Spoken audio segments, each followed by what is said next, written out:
So sad.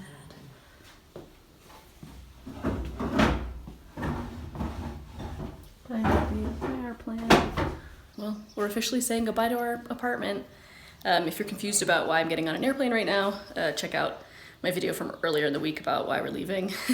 But we're on our way to the airport. I have checked our flight approximately 76 times to make sure that it's still going, hasn't been canceled.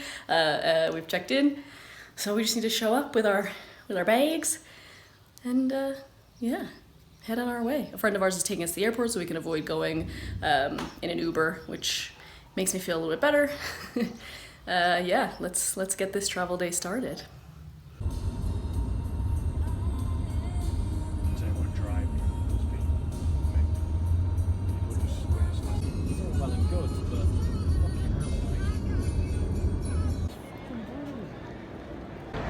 In we go. It's so quiet. These are really bad masks.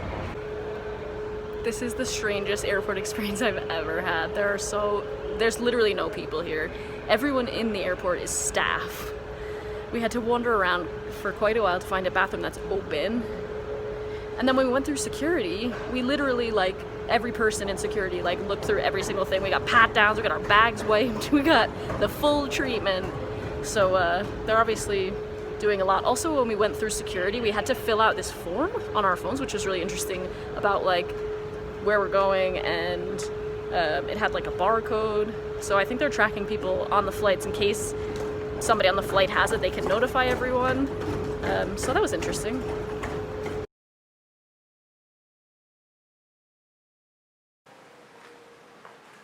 We're obviously here now, but because the plane was so loud and my face was covered, I didn't get a chance to fully talk about how the experience in total went.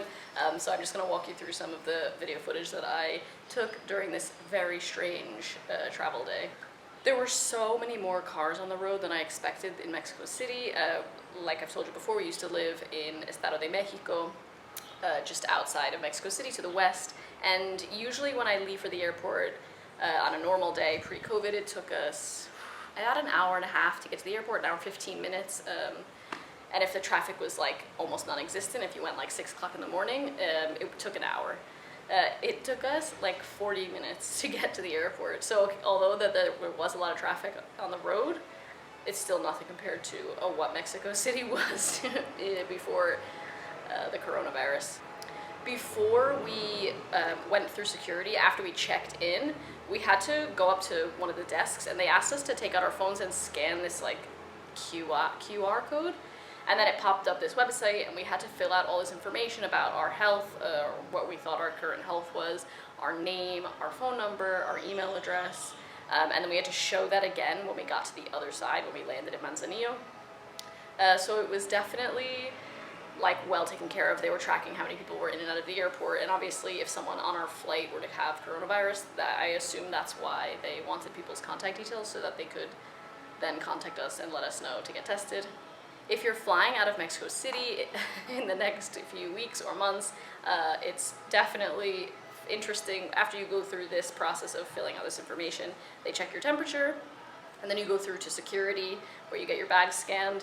Luke and I were the only people in this bag scan at this point, and there must have been, and I'm not even joking, almost 30 staff members all standing ready to help. Everybody was so nice, but it was like a little overwhelming because basically like everything that you can have happen at an airport security happened because they're being extra cautious, I guess. They opened up all of our bags. All of our bags were swabbed. We were both patted down. We had like some questioning from some of the federal police that were there, and I believe that's everything. It was quite an experience, and obviously not many people at the airport, I don't know if you've ever been to Mexico City airport before, but not many people speak English there, which is fine. However, when they're wearing a mask, and then they were also wearing shields, it was super difficult to understand what people were saying, and obviously if you tried to get a little closer to hear them, they asked you to keep your distance, so it was a bit of a comedy show, to be honest. But once we got through security, it was actually super quiet, very easy.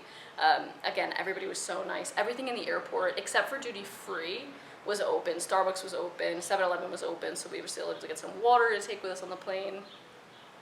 almost all of the bathrooms were closed. So I was in Terminal 2, which is obviously already not one of the busier terminals in general, but all of the bathrooms were closed except for the ones that were like right near the gates. I assume this makes it easier to just totally clean everything quicker. There were literally people cleaning the airport while we were there. I mean, everything smelled like bleach. Everything smelled sanitized. We checked into the airplane, like we got on the airplane, and as soon as we got on the airplane, they gave us very strong hand sanitizer. Everybody was wearing masks. There was only one air steward on our plane, and actually our airplane was a lot busier than I thought it was going to be. So we took Aeromar, which is a smaller airline anyway, and all of their airplanes are quite small, from Mexico City to Manzanillo, and boy, oh boy, it was busier than I thought it was going to be. Not like the plane wasn't full, but there were probably 14 or 15 of us, and every person had their own row. I thought Aeromar did a great job keeping everyone apart. The only thing that I was surprised at, which I've heard that they weren't doing on a lot of airplanes at the minute, was that we got snacks. They passed out drinks and snacks, and Luke and I each had a bottle of hand sanitizer, so pretty much every time we touched anything, we wanted to eat anything, we wanted to drink anything, we hand sanitized. My hands were so dry and like cracked by the end of this day, but yeah, we just took as many precautions as we could during the flight. And then when we landed, before we were even allowed to go into the airport, we had our temperatures checked again, and then they checked the information on our the form that we'd filled out before, like I told you, that had the QR code. So yeah, everything was like totally above board. They wouldn't even let us go into the terminal until we'd had our temperature checked and used hand sanitizer again. So yeah, I thought both airports handled it really well. I don't know what Manzanillo Airport usually looks like. This is the first time I've ever been there, but it was dead. We were the only flight there, and the only things open were the car rental places and the taxi ranks. So as you can see, we're back in a hot place. I am sweating. I hope you guys found this video helpful if you're thinking about traveling within Mexico in the next few weeks or months. I'm sure that things will change rapidly as they continue to do so here in Mexico. If you have any questions about the experience, let me know in the comments and I will be sure to answer them for you. If you've had an experience flying recently in Mexico, I'd love to know what it sounded like and what it was like for you. If you had a bad experience or a different experience with a different airline, definitely let me know in the comments, and I will see you next time.